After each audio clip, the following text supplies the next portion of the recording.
आपण अत्यंत महत्त्वपूर्ण अपडेट पाहतो. हा व्हिडिओ आपण शेवटपर्यंत पाहावा. या कर्मचाऱ्यांच्या सेवा नियमित होणार. सामान्य प्रशासन विभागाचा शासन निर्णय निर्गमित 12 फेब्रुवारी 2026. हा समोर आपण शासन निर्णयसुद्धा पाहणार आहोत. हा व्हिडिओ आपण शेवटपर्यंत पाहावा. महाराष्ट्र शासनाचे सामान्य प्रशासन विभागाने राज्यातील तात्पुरत्या कंत्राटी कर्मचाऱ्यांच्या दृष्टीने एक अत्यंत महत्त्वाचा निर्णय घेतला आहे. कंत्राटी स्वरूपात नियुक्त झालेल्या कर्मचाऱ्यांच्या सेवा नियमित करण्याच्या प्रस्तावाबाबत कॉन्ट्रॅक्टर एम्प्लॉय रेग्युलेशन सखोल अभ्यास करून वस्तुस्थिती दर्शक अहवाल शासनास सादर करण्यासाठी एक विशेष अभ्यास गट गठीत करण्यात आला आहे. हा सामान्य प्रशासन विभाग शासन निर्णय 10 फेब्रुवारी 2026 रोजी अधिकृतरित्या जारी करण्यात आला आहे. कंत्राटी कर्मचाऱ्यांच्या सेवा नियमित करण्याच्या निर्णयाची पार्श्वभूमी आणि न्यायालयाचे आदेश. अनेक वर्षापासून कंत्राटी कर्मचारी नियमितीकरण हा प्रशासकीय पातळीवर कळीचा मुद्दा राहिला आहे. यापूर्वी 25 ऑगस्ट 2005च्या परिपत्रकानुसार आणि माननीय सर्वोच्च न्यायालयाच्या डॉक्टर चंचल गोयल आणि उमरानी प्रकरणातील निकालानुसार सर्व पदावरील नियुक्त्या विविध मार्गानेच करण्याचे स्पष्ट निर्देश देण्यात आले आहेत. तसेच अत्यंत तातडीची गरज म्हणून केलेल्या तात्पुरत्या नियुक्त्या वेळेत संपुष्टात आणण्याची दक्षता घ्यावी आणि अशा कर्मचाऱ्यांची सेवा नियमितीकरण करण्याची मागणी मान्य करता येणार नाही असे शासनाने याआधी स्पष्ट केले आहे. अभ्यासगट स्थापन करण्याची गरज का भासली?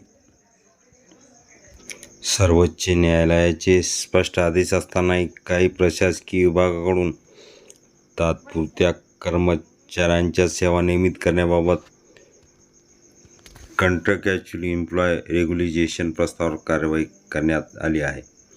त्यामुळे संबंधित विभागामध्ये उद्भवलेली ही प्रकरणे आणि त्यातील कायदेशीर बाजू लक्षात घेऊन या प्रस्तावावर कारवाईचा अभ्यास करण्यासाठी शासनाने हा गट स्थापन केला आहे. गटाची रचना. अत्यंत महत्त्वाच्या समितीकडे खालील वरिष्ठ अधिकाऱ्यांचा समावेश आहे. माननीय अध्यक्ष मुख्य सचिव, सदस्य अपर मुख्य सचिव वित्त विभाग, सदस्य अपर मुख्य सचिव सेवा सामान्य प्रशासन विभाग, सदस्य प्रधान सचिव सचिव नियोजन विभाग, सदस्य प्रधान सचिव विधी परामर्शी विधी व न्याय विभाग. या व्यतिरिक्त आवश्यकतेनुसार तज्ज्ञ अथवा अन्य अधिकाऱ्यांना निमंत्रित सदस्य म्हणून आमंत्रित करण्याचे अधिकार अध्यक्षांना देण्यात आले आहे. पुढील प्रक्रिया अशी असेल. कंत्राटी कर्मचारी नियमितीकरण. महाराष्ट्र संदर्भात शालेय शिक्षण, पाणी पुरवठा, ग्रामविकास, सार्वजनिक आरोग्य, वैद्यकीय शिक्षण व इतर संबंधित विभागाच्या सचिवांना मोठी जबाबदारी देण्यात आली आहे. या सर्व विभागांनी त्यांच्याकडील तात्पुरत्या नियुक्त्या नियमित करण्याबाबत उद्भवलेल्या प्रकरणाची वस्तुस्थिती, येणारा वित्तीय भार व कायदेशीर बाबी आणि भारत सरकार व इतर राज्यामधील अशा योजनांच्या कार्यपद्धतीची माहिती या समितीसमोर मांडायची आहे.